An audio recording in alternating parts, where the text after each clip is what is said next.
Fala, galerinha. E aí, vamos lá para nossa correção? Então, nosso caderno de atividades, página 80.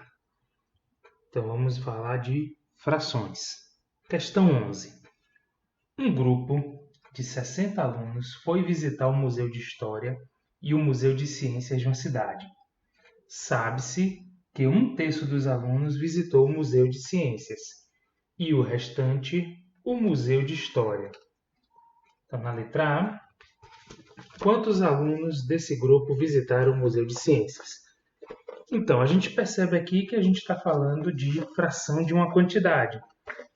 Primeira coisa que a gente precisa identificar é o total. Então, temos aqui, questão 11. Então, eu já sei aqui que o total de alunos,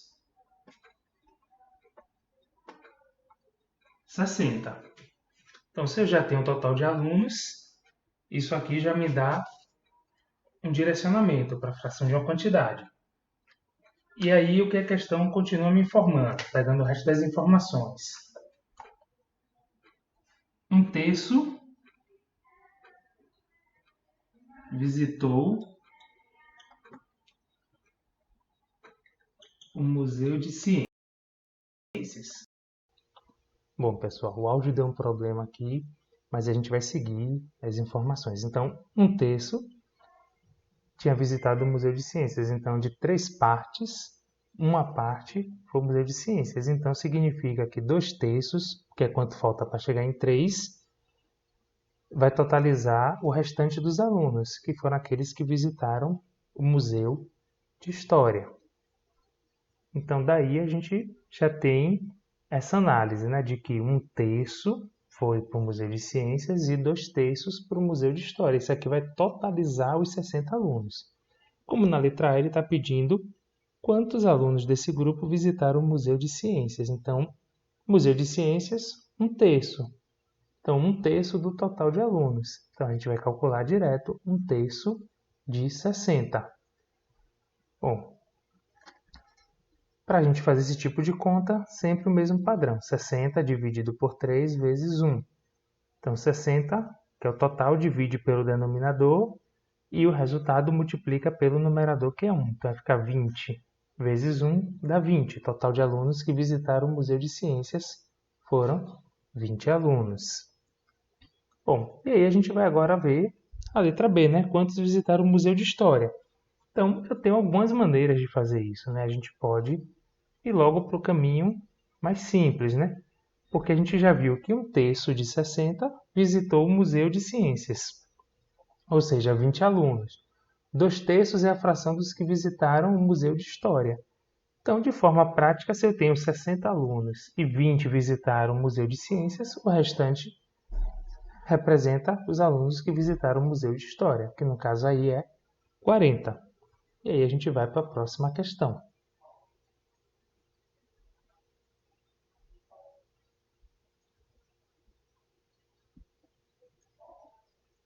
Então, nesse momento aí, eu só estou dizendo a vocês para poder analisarem direitinho toda a interpretação para poder não ficar com dúvida. Então, vamos para a próxima questão, né?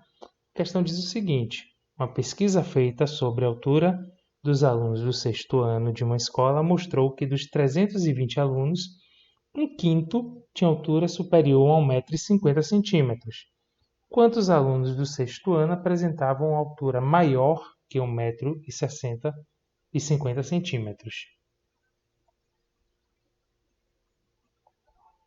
Bom, então vamos pegar aqui os dados, né? A gente sabe que a gente tem um total de 320 alunos desse sexto ano. E desses 320 alunos, o que é que a gente percebe? Que um quinto deles tem uma altura maior, ou seja, superior a 1,50 m.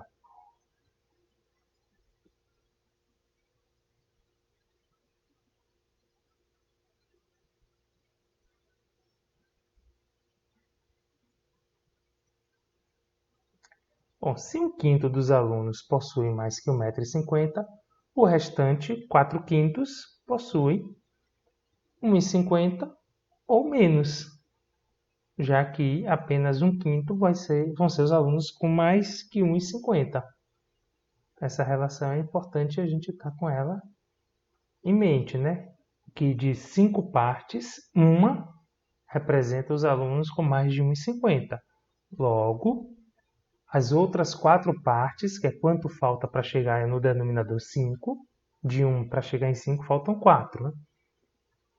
São os alunos que têm 1,50 m ou menos. E aí, como a questão quer saber aqueles que têm mais que 1,50, a gente calcula direto 1/5 de 320. Então, 320 dividido por 5 vezes 1. E aí, fazendo a conta,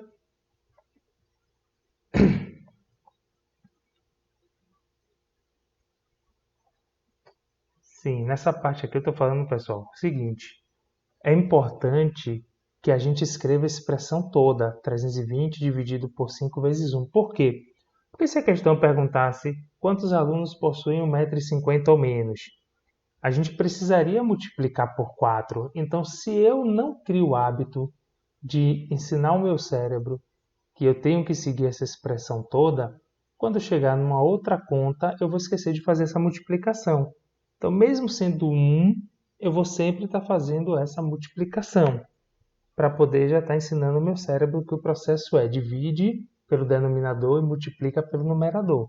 Então, 320 dividido por 5 dá 64, 64 vezes 1 dá 64. Então, a gente vai seguir essa linha aí e ter muita atenção nesses pequenos detalhes, porque vão fazer a diferença. E aí a gente vai seguir para a próxima questão.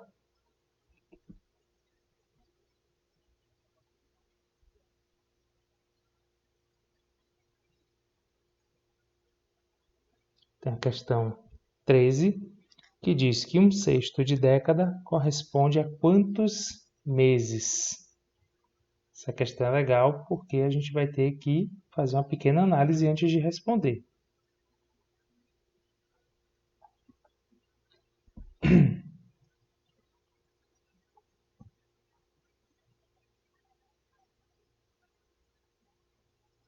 Então, uma década, ela corresponde a 10 anos.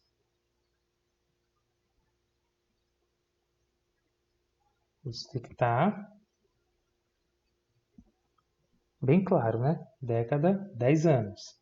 Só que a questão, ela não quer saber 1/6 de década corresponde a quantos anos. Ela quer saber a quantos meses. Então, esse é o ponto importante, porque ele quer saber quantos meses há. Então, como a gente viu, né? A gente quer saber quantos meses há em uma década. Então, eu tenho que pensar o seguinte: quantos meses tem em 10 anos? Bom, cada ano ele possui 12 meses, né? Então, se uma década são 10 anos, a nossa conta vai ser bem simples. 10 vezes 12, já que cada ano são 12 meses. Então, uma década, ela possui 120 anos, ou 120 meses. Então, a gente vai trabalhar em cima desses 120 meses. Então, o que a gente vai calcular é 1/6 de 120 meses. E a gente vai seguir por essa linha.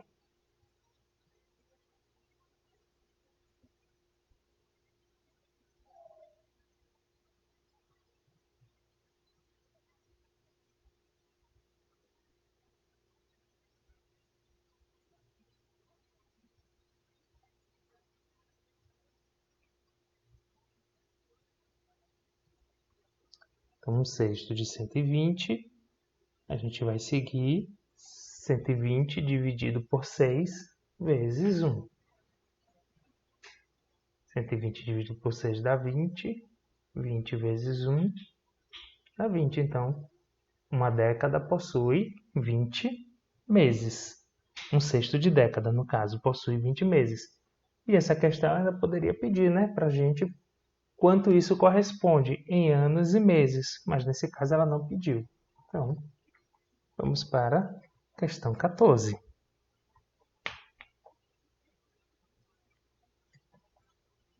A questão 14 diz o seguinte: Fernando errou 1/8 das questões, das 96 questões da prova de um concurso.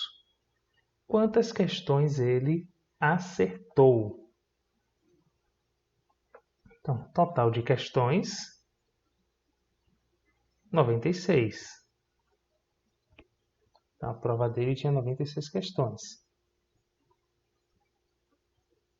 Dessas 96, ele errou 1/8.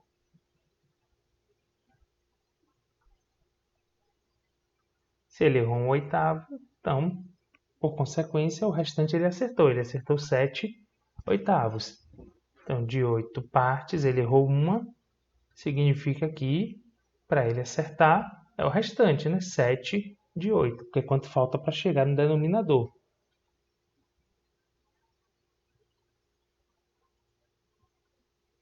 Então, aqui, ó, uma coisa importante, não é pensar que a prova tinha 8 questões, mas a prova estava como se a prova tivesse agrupada. Então, as 96 questões foram divididas em 8 pedaços iguais. É como se eu tivesse 8 pequenos agrupamentos com a mesma quantidade de questões. Desses 8 agrupamentos, ele errou apenas um e os outros 7 ele acertou completamente. Eu tenho que lembrar disso, eu tenho que pensar nessa linha de raciocínio. E aí a questão quer saber quantas ele acertou. Então poderia pensar, bom, como a gente aprende, né? Principalmente no Fundamental 1, 1/8 de 96, encontrar a quantidade de questões que ele errou e dessa quantidade subtrair para achar o que acertou. Por que eu não gosto de ir por essa linha? Porque se você estiver fazendo uma prova e você calcular lá 1/8 de 96 e tiver o resultado como uma das alternativas do gabarito, a tendência é que você vá e marque, porque muitas vezes vocês não voltam para rever o enunciado da questão. Então, prefiro ir direto na fração do que a questão quer. A questão quer quantas ele acertou. Ele acertou 7/8 de 96. Então, eu vou fazer 96 dividido por 8 vezes 7. Ah, professor, mas eu quero fazer 1/8 e depois subtrair. Se jogue, está no caminho, fica a seu critério. Mas eu vou sempre por esse caminho, de calcular direto o que a questão já está me pedindo. Então, 96 dividido por 8 dá 12, 12 vezes 7 é 84. Significa que Fernando acertou 84 questões das 96 que ele tentou resolver.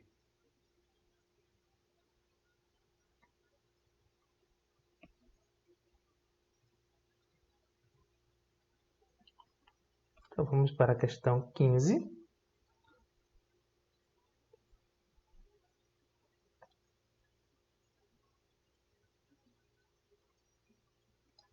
Bom, a questão 15 é bem simples, ela lembra um pouco a questão 13.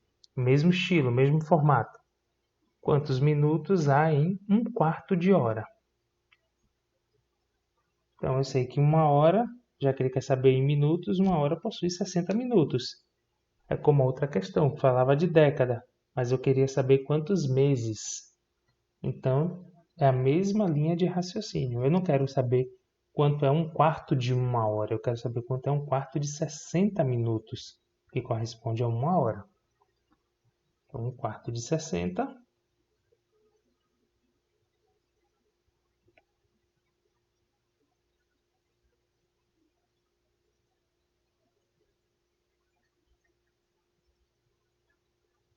60 dividido por 4 vezes 1, que vai dar 15, então 1/4 de hora, 15 minutos. E aí a gente tem a coincidência, né? Questão 15, resultado 15.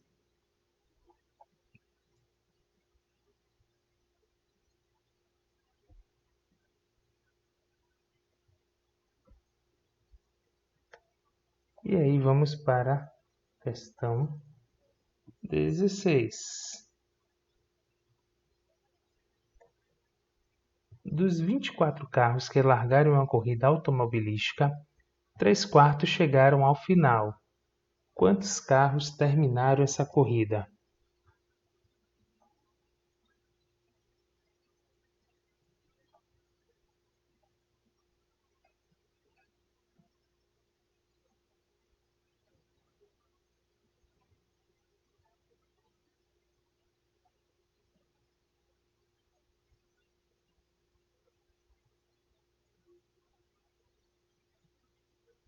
Então, a gente vai botar aqui, o total de carros que disputaram a corrida foram 24. Desses 24 carros, 3/4 foram aqueles que terminaram essa corrida. Se 3/4 terminaram a corrida, significa que 1/4 não terminou a corrida. Então, sempre a gente vai colocar todas essas informações, porque isso vai ajudar a gente a analisar o que a questão está pedindo, para que a gente possa minimizar a chance de errar uma questão.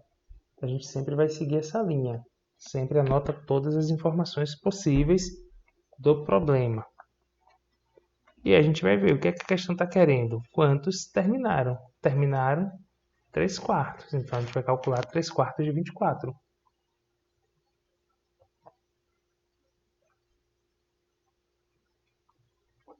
É 24 dividido por 4, que dá 6 vezes 3, 18. Significa que na corrida, 18 carros terminaram.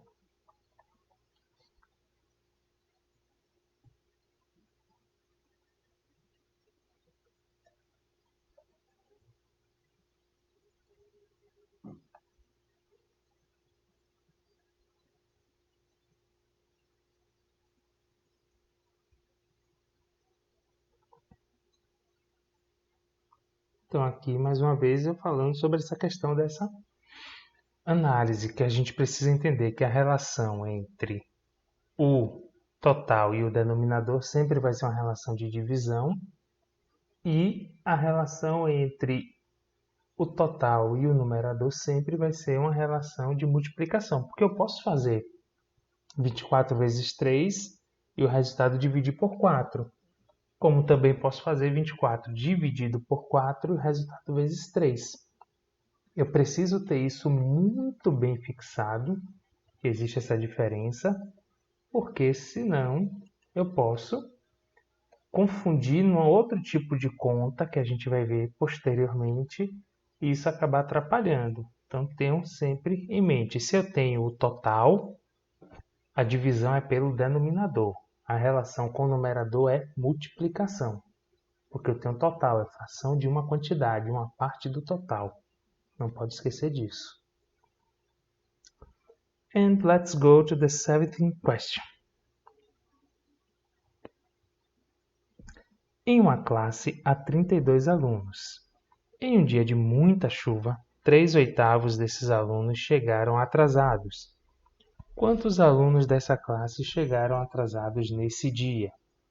Então vocês vão percebendo que essas questões são bem repetitivas, o estilo dela, mas é para vocês estarem trabalhando bem o cérebro mesmo, no processo da resolução. Então, a gente tem aqui 32 alunos no total. Desses 32 alunos, 3/8 chegaram atrasados, ficaram com medo da chuva, não queriam se molhar.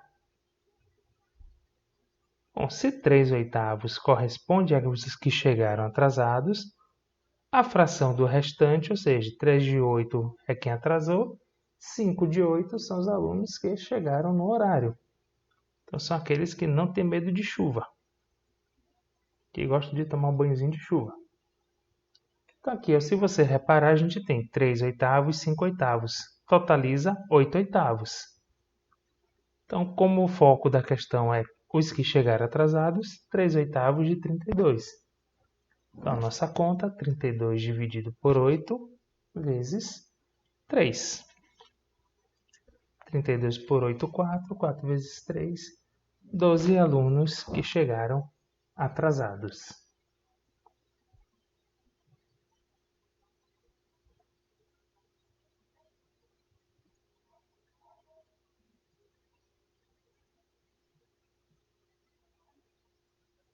E a gente vai para a próxima questão.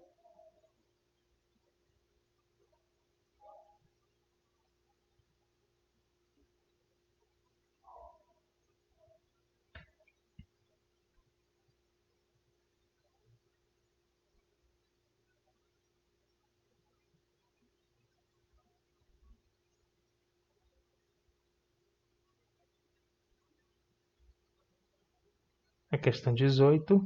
A milha é uma unidade de comprimento usada nos Estados Unidos e equivale a cerca de 1.600 metros. Então, qual a distância equivalente a 7/8 de milha? Outra questão que é parecida com a 15 e com a 13. Segue a mesma estrutura de transformação.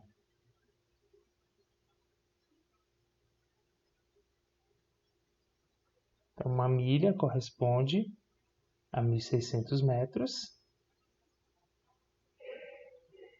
E a questão quer saber 7/8 da milha. Então, eu vou calcular 7/8 de 1.600, porque ele quer saber em metros e não em milhas. Então, não é 7/8 de uma milha, é 7/8 de 1.600 metros.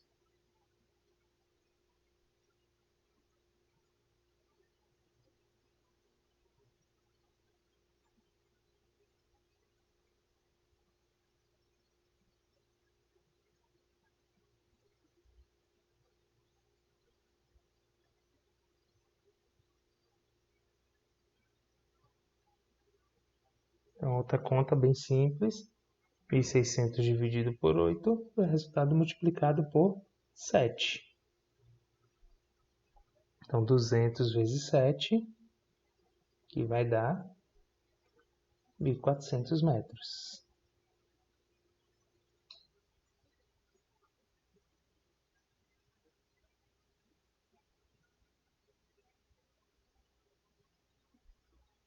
Então, 7/8 de uma milha corresponde a 1.400 metros. Porque ele quer a resposta em metros.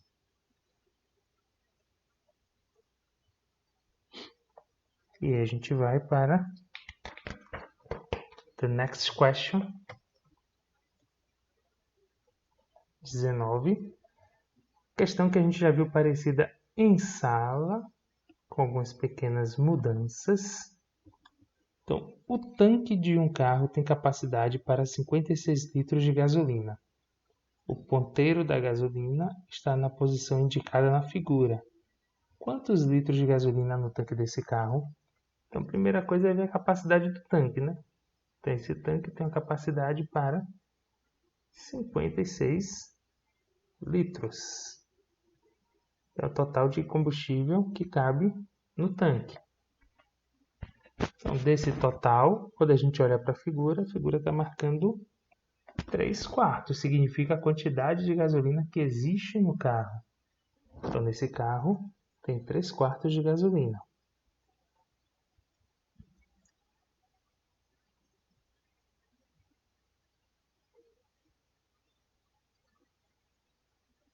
Então, significa, se de 4 partes eu estou utilizando 3, significa que uma parte não está sendo utilizada, né? O que falta de completar de gasolina?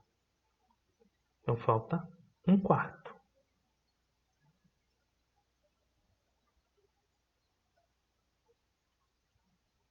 Então, como a questão quer saber a quantidade de gasolina que tem no carro, o carro tem 3/4 de 56, que corresponde a 42 litros. Se a questão perguntasse quanto falta, era só fazer 56 menos 42.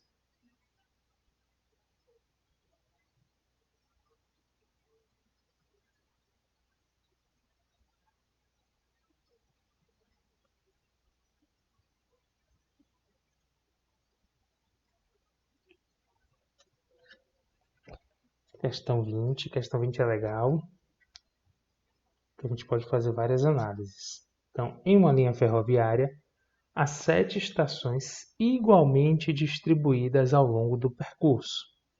Um trem parte da cidade de Pilão Redondo com destino à cidade de Monte Careca. Um trem B, parte no mesmo instante da cidade de Monte Careca com destino à cidade de Pilão Redondo. Uma representação da linha rodoviária das estações está indicada a seguir. Sabendo que os dois trens vão se cruzar na estação Santa Ângela da Serra e que Pilão Redondo fica a 600 km de Monte Careca, responda. Então vamos fazer uma pequena análise, né? disso aqui.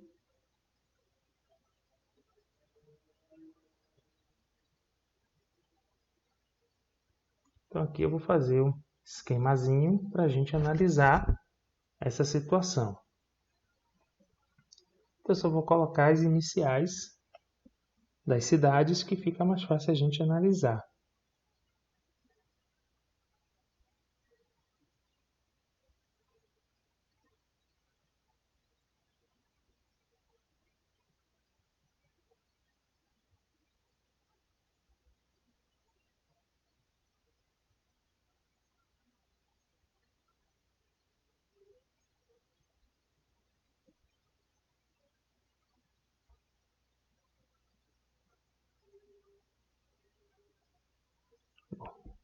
Então aqui as cidades. O que é que a gente percebe? Que, como a questão mesmo diz, eles estão distribuídas igualmente essas estações. Então, se eu analisar direitinho, eu tenho 6 divisões aí entre essas estações. Então, são 6 divisões iguais.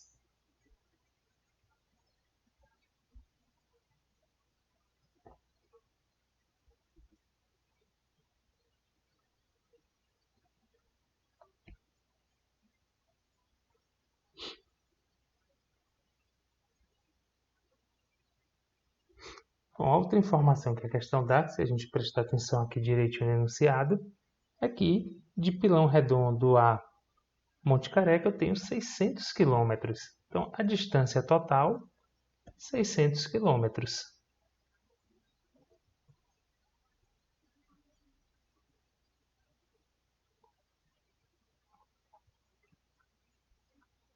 Então, a gente já vai percebendo algumas relações aqui, né? Eu tenho 6 divisões, são 6 divisões, e a distância total entre as duas cidades, referência, 600 quilômetros. Então, o que é que a gente vai relacionar aqui? Para a letra A. A letra A, ele quer saber quantos quilômetros o trem A percorrerá até o ponto de cruzamento. Bom, a gente tem algumas opções. O ponto de cruzamento é na cidade de Santa Ângela da Serra. Então, o que é que a gente percebe? Que, de cara, são 6 divisões. Eu já sei que o denominador é 6, se eu for trabalhar com fração. Mas eu posso usar o raciocínio lógico. Então, eu tenho 6 divisões. Eu posso simplesmente contar 1, 2, 3, 4. 4 divisões. Então, de Pilão Redondo até Santa Ângela da Serra são 4 divisões. Bom, as 6 divisões juntas medem 600 km. Significa que cada divisão, 600 dividido por 6, são 100 km. Então, se eu contar aqui, eu tenho 4 divisões, significa 400 km. Posso fazer tranquilamente sem pensar muito, né? Só usando o raciocínio lógico. Mas agora, usando a ideia de fração. Então, de Pilão Redondo até Santa Ângela da Serra são 4 de 6 divisões, ou seja, 4 sextos de 600. Então, 600 dividido por 6, que vai dar 100. 100 vezes 4, 400.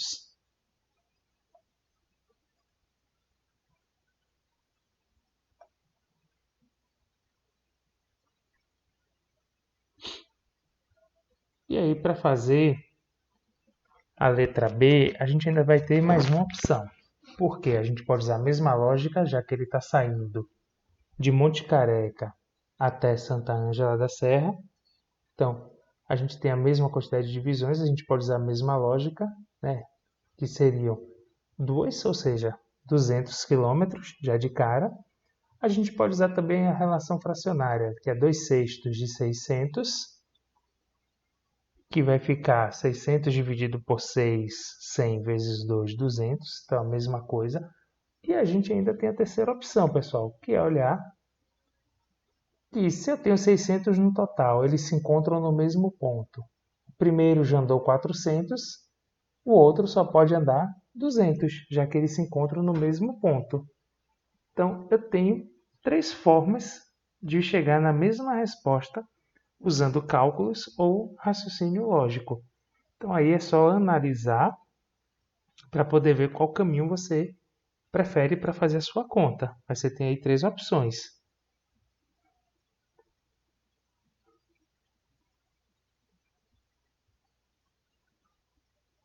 E aí a gente vai para os Jogos Olímpicos. 21, nossa última questão.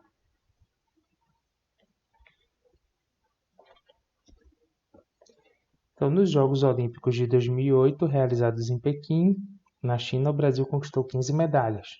Então, nossa referência. Em 2000, nos Jogos Olímpicos de Sydney, Austrália, o total de medalhas que o Brasil obteve correspondeu a 4/5 daqueles que foi conquistado em 2008. Então, 4/5 de 15. Quantas medalhas o Brasil ganhou nas Olimpíadas de 2000? Então, a gente vai seguir a relação, né? Então, o Brasil ganhou 15 medalhas em 2008.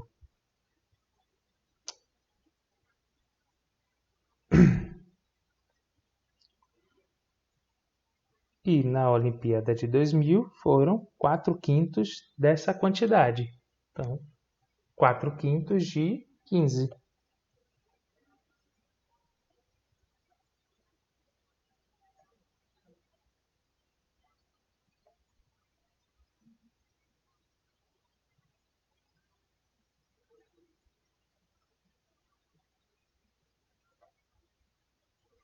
Então, 15 dividido por 5, 3 vezes 4, 12. Então, significa que o Brasil nos anos 2000 conseguiu 12 medalhas. E aí a gente encerra a nossa atividade. E aí vocês pegam agora para fazer a próxima atividade que está lá na nossa agenda. Começa logo.